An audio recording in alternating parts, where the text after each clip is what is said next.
65 million years ago, a 1,000 billion ton asteroid smashes into the Earth, wiping out the dinosaurs. Massive impact events are likely to happen once every 75 million years. Today, scientists scan the skies for these giant killers. But an asteroid just 150 feet across could devastate a city the size of New York. Asteroids this size could hit any time. And right now, there is nothing we can do to stop them.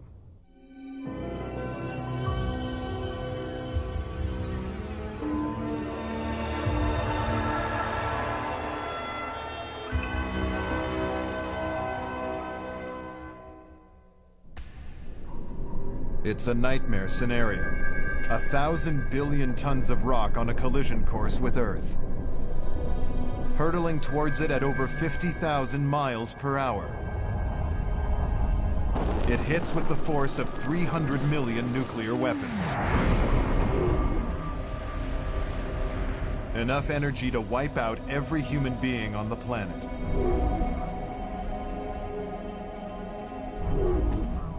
This is no nightmare. It's real. 65 million years ago, a rock this size smashes into the Earth.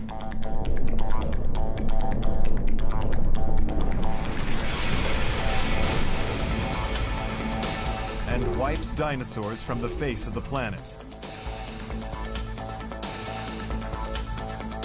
It could be 10 million years before the next impact this big. But smaller asteroid impacts can also be devastating, and they happen far more often. Around 50,000 years ago, an asteroid slams into the Arizona desert, hurling 175 million tons of rock into the air. Meteor crater is nearly a mile wide and 570 feet deep. Amazingly, the Canyon Diablo asteroid that created it was only 130 feet in diameter, about the size of a small jet plane. There are more small asteroids like this in space than large ones, and they can hit the Earth as often as every few hundred years. One scientist at Northern Arizona University thinks Meteor Crater has a message. Professor Ted Bunch. Events like this, smaller events, they could happen anytime. And they're capable of massive destruction. The extreme heat of this blast tore through the desert sandstone. This is coconino sandstone, and it's in pretty good shape. And there's a piece here. This is also coconino sandstone that is severely shocked. Probably temperatures exceeding maybe 3,000 degrees Fahrenheit. Huge amount of pressures, and you can see the difference. This used to be this. Imagine the same thing happening today. What would a 130-foot wide object like this do to New York City? If this meteorite had hit Manhattan yesterday, about 80% of the people would have had serious injury or died. All the boroughs of New York would have been affected, either by the heat, the shock wave, the seismic activity, crumbling of buildings, and collapse. Everything within a 5-mile radius would be obliterated. Asteroids have crashed into our planet ever since its formation. The key to their destructive powers lies in their mass and the speed of impact. As an asteroid hurtles towards Earth, it builds up huge amounts of kinetic energy, much like this speeding car. The faster the car goes, the greater the kinetic energy, even though the car's mass stays the same. When the speeding car hits a brick wall, it doesn't inertly stop. All the kinetic energy is converted into an explosive force. The crash generates heat, metal bends, plastic and glass shatter. An asteroid behaves exactly the same way when it impacts the Earth.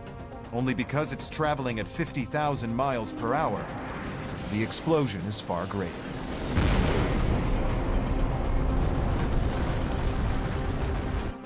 Here in Arizona, evidence of the impact stretches 6 miles from the crater's edge.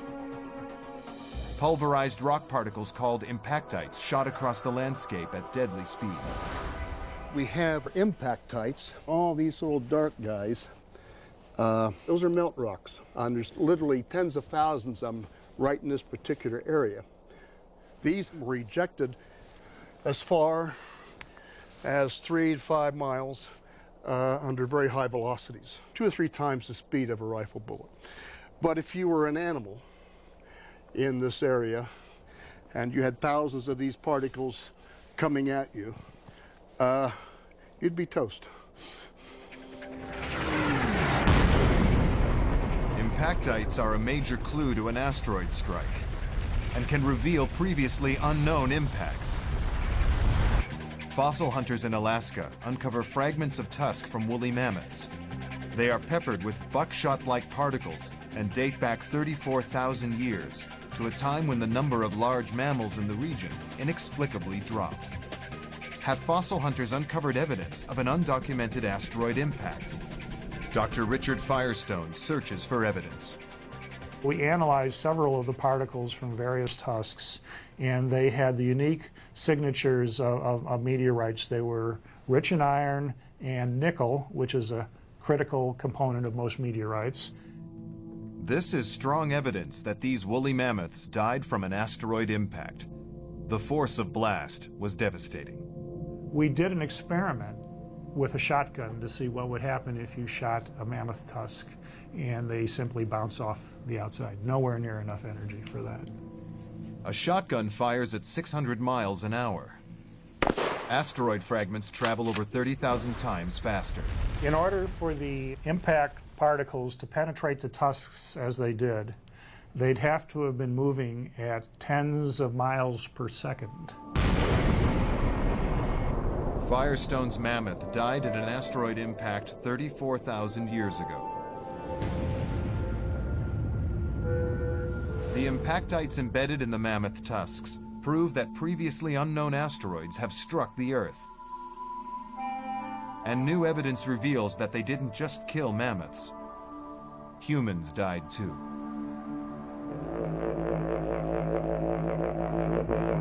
13,000 years ago, North America is locked in an ice age. Large mammals like giant sloths and woolly mammoths roam the land.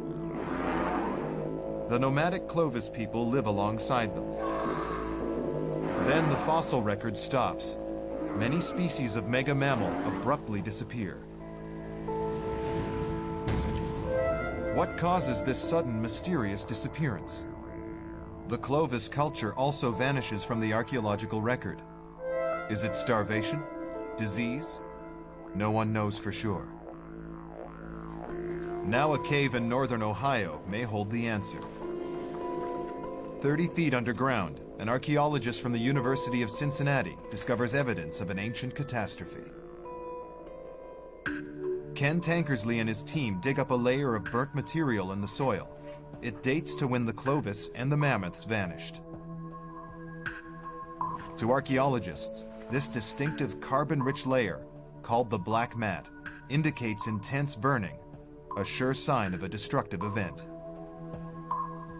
Beneath this layer, we have evidence of large mega mammals.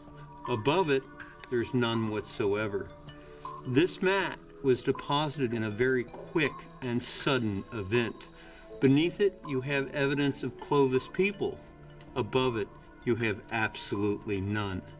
The real mystery is what happened at this very time. What catastrophe caused this black mat? Tankersley searches inside the black mat and uncovers the bone of a wild pig, known as a peccary. It tells a disturbing story. This particular bone has not seen air in 13,000 years. the bone shows signs of extreme burning. We know this burning is not the result of cooking. These animals were larger than I am, and to take a human body and a natural fire, you have to burn the body for days. This type of burning clearly came from a very intense, very fast burning, a single event fire, if you will. Did an asteroid cause this deadly blast of heat? If it did, there is a vital piece of the puzzle missing. There's no evidence of a crater. This leads to a disturbing possibility. Could an asteroid be big enough to destroy an entire culture, yet so small it leaves no trace? Around 50,000 years ago, a small 130-foot wide asteroid smashes into the desert of Arizona and creates Meteor Crater. An impact this size could wipe out a major city. But this isn't the last time Earth was hit by a small but deadly asteroid. We're realizing that Earth is far more vulnerable than we once imagined. And some devastating impacts have left almost no trace. Archaeologist Ken Tankersley has found a black mat, evidence of an extreme heat event in a layer of rock dating back 13,000 years. The same time that the Clovis culture, one of the earliest in North America, abruptly and mysteriously vanished. Is an asteroid responsible? New research at sites across the United States also uncovers the black mat layer of burnt material, all dating back to the same time. Dr. Rick Firestone travels across the country examining these sites. We find essentially the same material at all of these sites on the eastern seaboard in the Carolinas, from Texas and Arizona to Manitoba and Alberta. Firestone believes the sites are linked. The black mat layer comes from a single massive explosion. Then there's the shock wave from this event, and the shock wave is basically the hurricane of material spreading out from the impact site, going across the countryside at very high velocities, causing tremendous damage and destruction. Was this destruction unleashed by an asteroid? To test this possibility, Firestone analyzes the black mat. The different samples from across the continent share the same unusual composition. We found that these were unusually enriched in titanium and nanodiamonds. This chemical signature is unlike anything normally found on Earth. The particles in the black mat layer come from outer space. These are only found in extraterrestrial material. As far as anybody knows, they're not produced on Earth at all. The chemical analysis is compelling, but Tankersley wants to be even more certain. He returns to the Sheridan Caves in Ohio to take further samples. At the University of Cincinnati, an electron microscope takes a close-up view. Tankersley magnifies the tiny sample 10,000 times. He spots compelling evidence of a devastating asteroid impact. Detonation diamonds. What's kind of tantalizing here is the possibility that these are associated with a cosmic event, if you will. Detonation diamonds are the result of a strong impact from either a large meteorite, an asteroid, or slice of comet. Major asteroid impacts have shaped history more dramatically than ever imagined. It seems increasingly likely that an asteroid is the reason for the Clovis culture's disappearance 13,000 years ago. In geological time, 13,000 years ago is yesterday. The implications for us living on the planet today, we always think it's not going to happen to us. The reality is when it's going to happen next. No one has ever found a crater from this event. So the question is, how big was the asteroid that caused this catastrophe?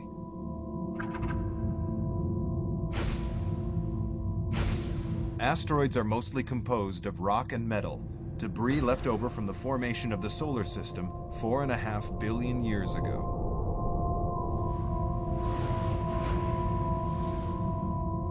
Thousands of these objects orbit near the Earth, some as big as mountains, others smaller than a speck of dust. The size of the asteroid that may have ended the Clovis culture is a mystery. One scientist thinks he can find the answer. Professor Peter Schultz of Brown University starts with one vital piece of information. The Clovis culture ended during an ice age. 13,000 years ago, North America is partially covered in a layer of ice up to a mile thick, the Laurentide Glacier. So the question is, what happens when an asteroid slams into ice rather than land? Schultz suspects the asteroid would leave a crater in the ice, a crater that might eventually melt, hiding all evidence of the impact. So one way to test this is to go into the laboratory, do some experiments, and see, well, how big a crater could you actually form and still make it disappear?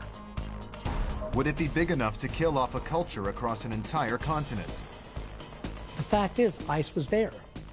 And there's no reason why an impact couldn't hit there as well as any other place. Schultz tests his theory in the vertical gun range at NASA Ames Research Center outside San Francisco. The vertical gun is unique. It can fire projectiles at 13,000 miles per hour, equivalent to the speed of a real asteroid. Schultz must find the exact ratio of asteroid size to ice thickness to cause a devastating explosion, but leave no crater. He uses a tiny glass bead in place of an asteroid and a half-inch sheet of ice for a mile-thick glacier. The experiment will tell Schultz how much damage a half-mile wide asteroid would cause. We got about 3/4 of an inch of sand in there. We're going to be firing a projectile about 1/4 inch across, but the question is whether or not it's going to penetrate all the way through. An asteroid colliding with Earth smashes into the atmosphere. Friction superheats it as it plummets through the air. Schultz simulates Earth's atmosphere by filling the chamber with argon gas. The gun will fire the projectile at almost 4 miles per second, the equivalent speed of most asteroids. Every time you do an experiment, you learn something brand new. I love surprises, and invariably we have a surprise. Could an asteroid be small enough to leave no crater, but big enough to devastate large parts of North America? It's a pressing question. The solar system is full of smaller asteroids. During the last ice age 13,000 years ago, an asteroid may have incinerated parts of North America, but left no crater. Scientists are trying to find out how an asteroid could be big enough to wipe out an entire culture and yet leave no imprint. Peter Schultz uses the vertical gun range to test what happens when a half-mile wide asteroid hits a mile-thick sheet of ice.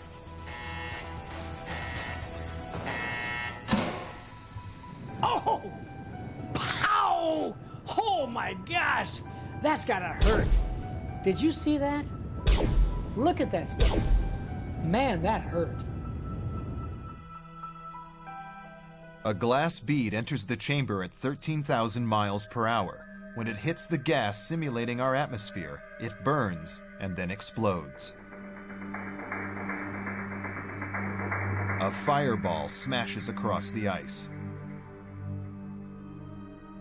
This is when you say, oh crap. It's coming for you.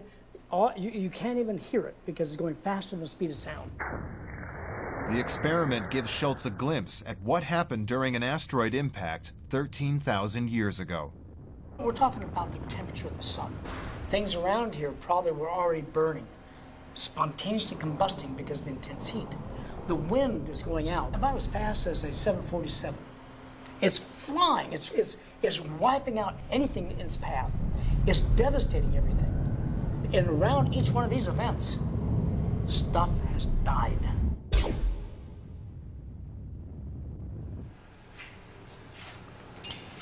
The experiment shows that a half-mile wide asteroid hitting a mile-thick ice sheet would have catastrophic consequences. Oh, wow. There's no crater. You don't even know that it happened. Let me go ahead and take some pieces out, okay? Here's where one big mass hit. You can see the little pit in there. If the ice hadn't been here, we would have formed a crater about that big. The ice acted like a flak jacket. You know, once this goes away, once the water goes away, you can't tell that anything was here. That's remarkable. The after effects of the impact would have been felt as far away as Europe. But the asteroid itself leaves no crater. All you need is an object about a half mile impacting into that. It might have formed a crater 20 miles across, but when the ice disappeared, melted, went away, you might completely remove the evidence. It's kind of like a perfect cosmic crime.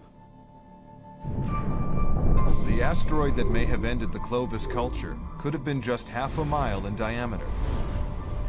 An estimated 1,000 asteroids of around this size hover near to Earth at this very moment. Scientists decide to look at other more recent impacts in order to reevaluate their size. One of the most famous and powerful recent asteroid impacts is known as the Tunguska event.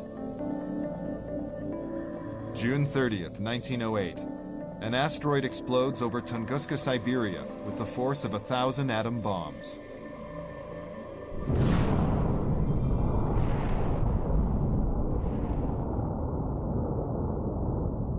Tunguska is so remote that it takes 19 years for scientists to mount an expedition to examine it. The team brings survey equipment to record the devastation. The blast tore 60 million trees out of the ground. 800 square miles of Siberia, an area 1.5 times the size of Oklahoma City, are flattened and scorched. There is no crater. The asteroid exploded before it hit the ground. The size of the asteroid remains a mystery for almost 20 years. Then in the 1950s and 60s, impact specialists attempt to simulate the strike using data from nuclear tests. Some scientists estimate the Tunguska asteroid was up to 600 feet across. That estimate has been reduced to around 200 feet. In 2007, Dr. Mark Boslow reanalyzes the data using a supercomputer. He thinks the asteroid is much smaller. Most of us had been thinking that it was an asteroid, came streaking in, it got down to about 5 miles above the surface and exploded with an energy of between 10 and 20 megatons. So we knew roughly what the wind speeds and what the thermal effects would be on the ground for an explosion at that height and that magnitude. And what was observed at Tunguska was consistent with that. Boslow takes the old information and recreates the impact model. This represents the asteroid, and I put 5 megatons of energy in that asteroid, and I got a big explosion. Boom! And you get this enormous fireball that after a few seconds grows to a diameter of 2 or 3 miles, and it pushes this shock wave ahead of it. That shock wave is a blast of air that blows trees away, and the temperatures are above the vapor temperature, the boiling temperature of rock. But this theory assumes a nuclear weapon and an asteroid impact in the same way. A nuclear weapon explodes from a single static point. But an asteroid is different. It's moving fast. So when it explodes, the energy it releases keeps moving, causing even more destruction. When it explodes, it vaporizes, it begins to expand. It's very much like a nuclear explosion, except it's got a lot of mass and it just keeps on moving. So the explosion over Tunguska spread out across the landscape.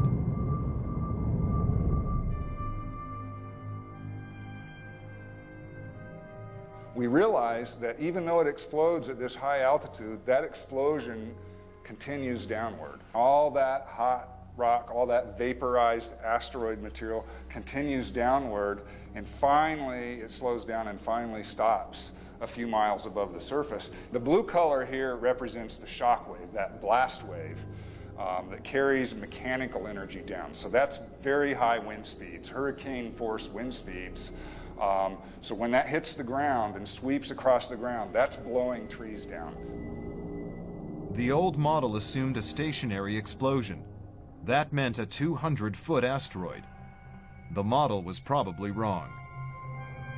A moving object could be small and still cause that much devastation. The Tunguska event could have been caused by an asteroid as small as 100 feet in diameter. Boslow's findings sent shockwaves through the scientific community. There are many more smaller asteroids in Earth-crossing orbits than there are larger asteroids. Therefore, if Tunguska was from a smaller asteroid, a Tunguska-like event is more frequent than we had previously thought. Scientists once thought an asteroid around 600 foot wide caused the obliteration of Tunguska. A rock that big hits Earth once every few thousand years. Now they've downgraded the size of the Tunguska asteroid to just 100 foot across. These hit on average every few hundred years, and the last one we know of was in 1908. The most likely scenario for a big destructive impact event is from a Tunguska-sized object. It's a game of chance. Another Tunguska-sized asteroid might not strike for another 100 years, or it might strike tomorrow. Luckily, the Tunguska asteroid hit in an unpopulated area. In today's world, we might not be so fortunate. I think it's important to discover the big asteroids because those would be catastrophic. But I think these results, from these results, we can make the argument that we should also keep an eye on the smaller ones. The question is, what can we do to protect ourselves from asteroids, big or small? In 1998, the US Congress instructs NASA to take action. It sets up the SpaceGuard survey to identify and track any near-Earth asteroids that pose a threat to our planet. The first step is to identify the asteroids at least 3,000 feet across, the ones big enough to cause massive destruction if they ever hit Earth. So far, 1,100 asteroids this size have been located. The Catalina Stewart Observatory at the University of Arizona is part of this SpaceGuard network. Asteroid hunter Ed Bayshore and his team comb the skies for these giant asteroids. Essentially what we need to do is we need to image an area on the sky 4 times over the course of about 40 minutes. The computer takes 4 telescope images of the same patch of night sky. The stars stay still. But near Earth objects, the asteroids, move through frame. So for instance, here's the first image of a field that we just observed. There's the second image, there's the third, and there's the fourth. When we started blinking, we can see that we have an object right here in the field. As it turns out, that is probably an NEO by the way it's moving.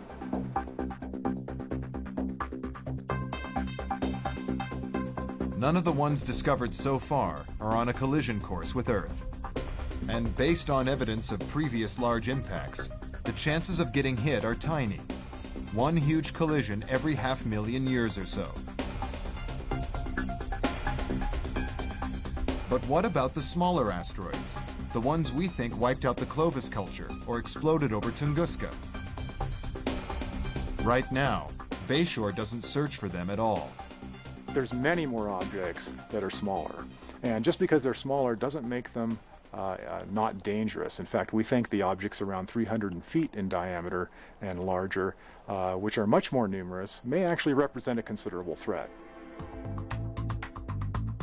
Now space scientists are determined to track these smaller asteroids. Among them is a man who is no stranger to the hazards of outer space, former Apollo test pilot Rusty Schweikert. Now, it's very important that we start looking for these smaller ones because they hit with much higher frequency. From 100 to 150 feet in diameter and larger, we can start having serious effects on the ground. They are huge in terms of natural disasters. The smaller the asteroid, the harder they are to find. They move at around 50,000 miles per hour in orbits that are extremely hard to track. Because we've only been looking for the biggest ones up until this time, our telescopes really aren't adequate to give us the information, the early warning that we need on the smaller objects. Tracking small asteroids requires specialized telescopes. These are still years away from completion. But occasionally, astronomers get lucky. In 2004, they pick up a moving object in the sky. Closer inspection reveals it's an asteroid, and it's 900 foot across. Researchers name it Apophis, after the Egyptian god of evil and destruction. It is big enough to destroy an area almost the size of Texas, and it is coming our way. In 2004, at the Kitt Peak Observatory, Arizona, scientists spot a new and relatively small asteroid. It looks like it is on a collision course with Earth. It is called Apophis, and it's 900 feet across. Around 10 times the size of the asteroid that created Meteor Crater in Arizona. At the Massachusetts Institute of Technology, Dr. Richard Binzel tracks its trajectory. An impact the size of Apophis in terms of the immediate damage would be regional, roughly the size of France in terms of its immediate catastrophic effects. Based on initial observations, researchers believe it has a relatively high chance of hitting Earth in 2029. The asteroid poses a real threat. Binzel needs to discover what Apophis is made of. He studies the asteroid via a remote link to a telescope in the Mauna Kea Observatory, Hawaii. The instrument we're using is a spectrometer. The different minerals that are present in asteroids have very critical absorption bands, or very fingerprints, if you will, in these wavelengths of light that let us distinguish between different kinds of compositions, different kinds of minerals. No two asteroids are the same. Most are solid, but some are loose piles of rubble. The majority are made of rock, but some are composed of metals and other materials. Apophis turns out to be mostly made of chondrite, a type of rock. We think that Apophis is like this type of meteorite. It's an LL chondrite meteorite. And the beauty is that we can measure the properties of this meteorite in the laboratory. And if we scale this meteorite up to the size of Apophis, which we think is about 900 feet across, the mass of Apophis is about 20 million tons. The energy that it would have if it hit the Earth is about 375 megatons, the kind of energy we usually talk about with nuclear arsenals. And that's more than 20,000 times the energy of the blast at Hiroshima.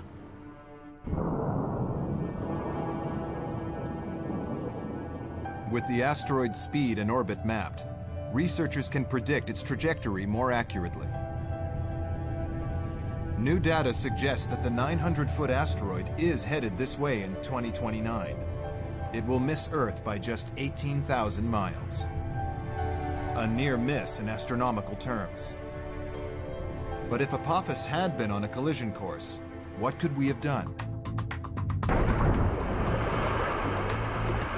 The most obvious solution is a nuclear bomb. The theory is that a blast could shatter it into pieces. But this approach is risky. The blast fragments could continue on a collision course with Earth. And to make matters worse, they are now radioactive. Instead of eliminating the risk, a nuclear explosion could increase it. Earth could get hit by a cosmic shotgun blast, resulting in even more widespread devastation.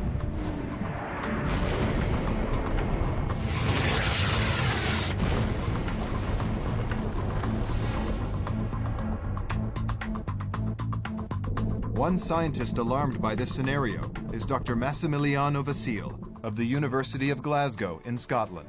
What could happen is that the shock wave due to the explosion of the outer crust fragment the asteroid.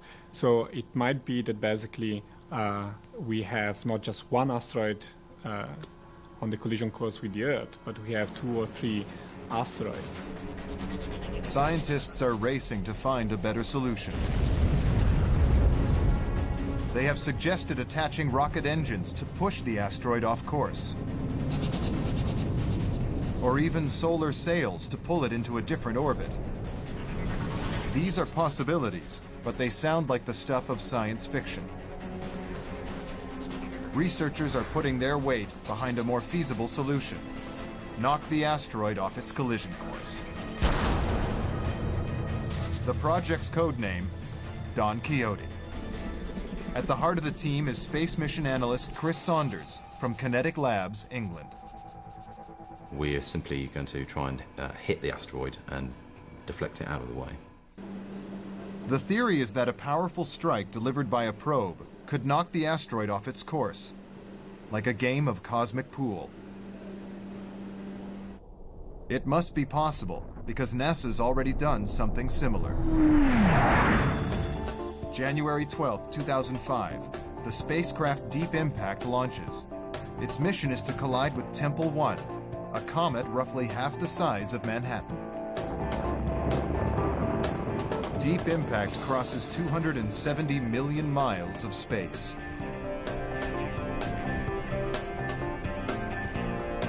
On July 4th, 2005, the 820-pound probe smashes into the comet at 23,000 miles per hour. It's a direct hit, but the comet's orbit doesn't alter.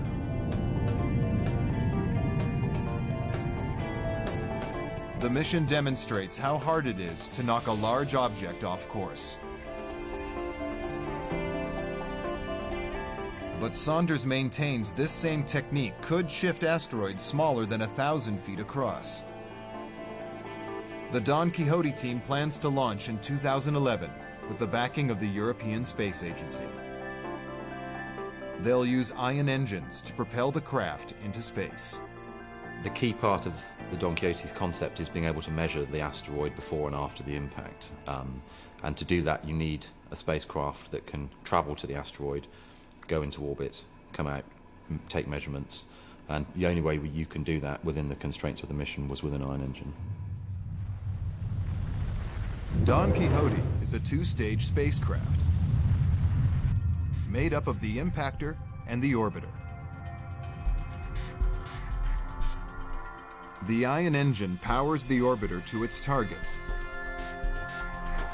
Solar panels create an electric field which ionizes an ultralight fuel load of xenon gas, ejecting ions from the engine to thrust the craft towards the asteroid at up to 200,000 miles per hour.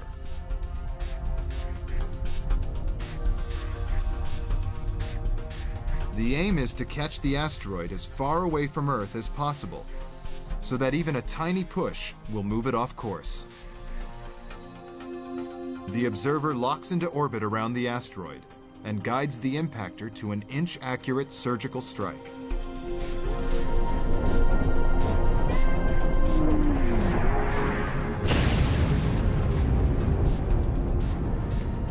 It would move the asteroid's orbit by maybe 50 to 100 meters.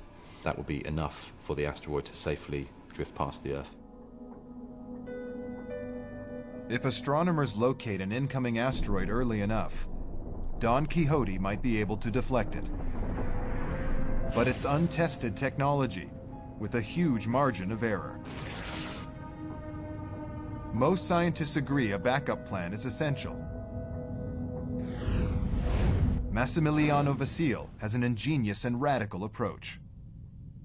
Use an intense ray of light to vaporize part of the asteroid's surface, creating a jet of gas that will move it off course. It's a good theory, but right now the only place Vasile can test it is in the lab. He uses the Industrial Laser Lab at Glasgow University to gauge how much light energy it takes to move an asteroid.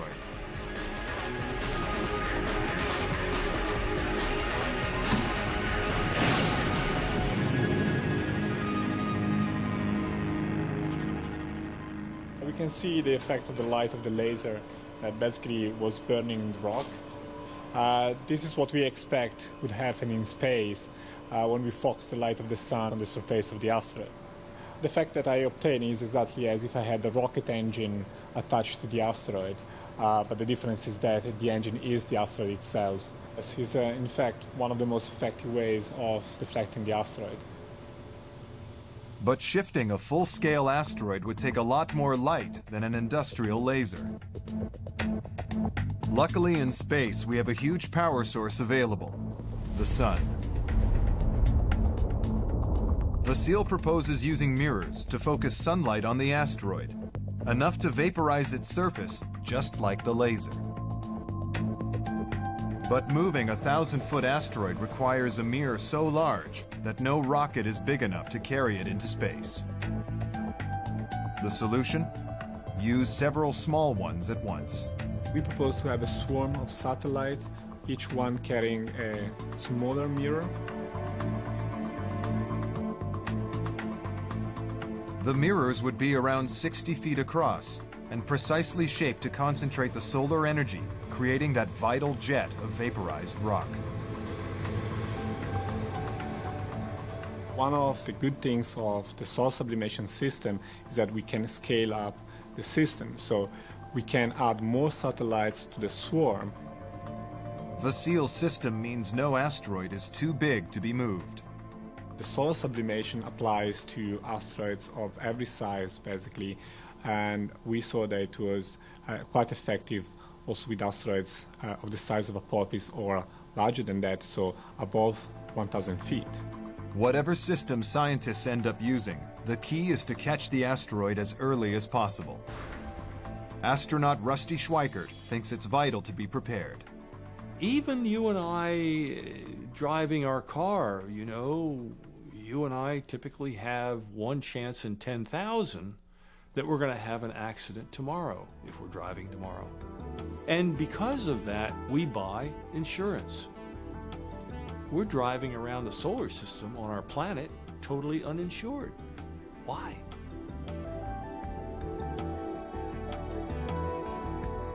Someday, humanity will likely face another asteroid, like the one that exploded over Tunguska, or wiped out the Clovis culture.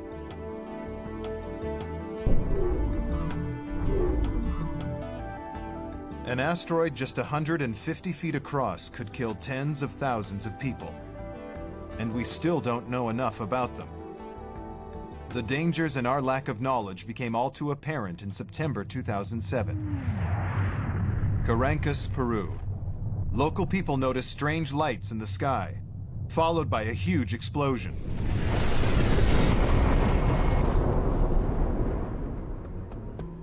Villagers stumble on a 50-foot wide crater in the highlands.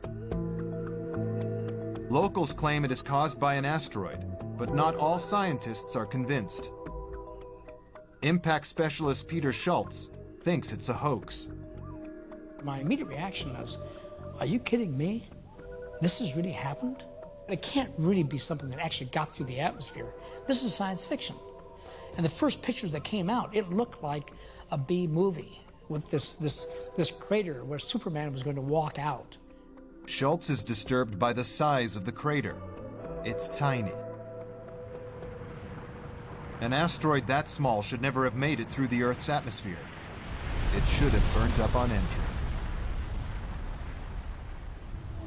September 2007, a fireball blazes through the skies of the Peruvian highlands. It crashes to Earth near the village of Carancas in southern Peru, leaving a crater 50 feet in diameter. Eyewitnesses are mystified. At first, they think they're under attack.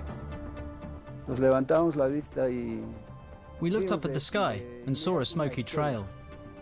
First we thought it was a military plane. Then we saw that the object was approaching the ground. heading south. The workers said to me, "I think that plane is out of control." We were really scared. Even animals are running away due to the loud noise.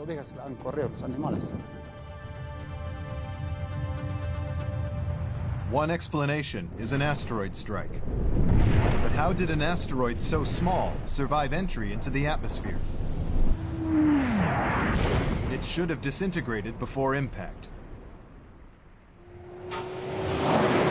Peter Schultz, one of the world's leading impact specialists, travels to the site to investigate.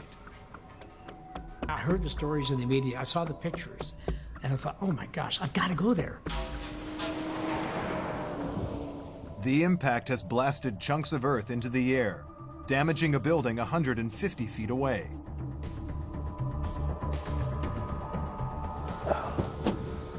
Wow. Oh, jeez. Oh, my gosh. Wow. Whatever caused this crater was powerful enough to blast 100 tons of soil across the landscape.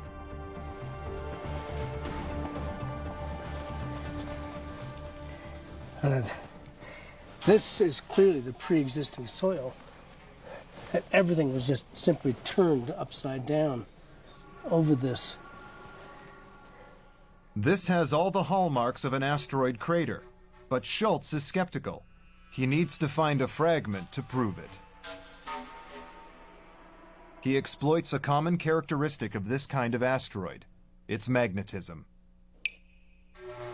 The metallic fragment and the shape of the crater convinced Schultz that this was an asteroid strike.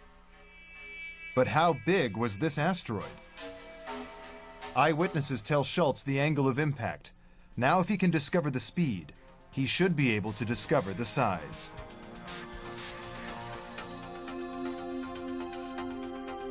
At the NASA Ames Research Center, Schultz examines the fragment of asteroid under a powerful microscope. It reveals the true story behind the impact. The fragments were deformed. There were fractures, and they were in a pattern that happens at around 3 to 4 miles per second, almost 5 times the speed of a bullet. Schultz now has all the clues he needs to figure out the size of the asteroid. From those pieces of information, the angle and the speed, we can determine how big it was. And it's probably somewhere between 3 feet and 6 feet. It's an extraordinary discovery. Up until this moment, scientists believed rocky asteroids this small burned up before they hit the ground. Here we have a puny thing, only about 3 to 6 feet across, that somehow made it to the surface. This shouldn't have happened. This just shouldn't have gotten through the atmosphere. In this case, it made it through. It not only made it through, but it hit hard.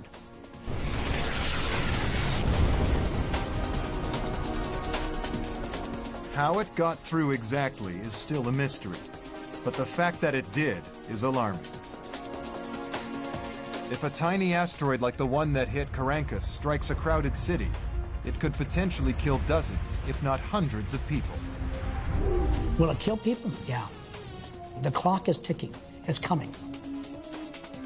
This is not one of those giant things. This is the type of thing that if it happened in New York, it would have caused some serious damage. It probably would have gone right through the ceiling of a tall building and gone through about 4 or 5 floors before it rested. In Peru, we were thrown a hypervelocity curveball.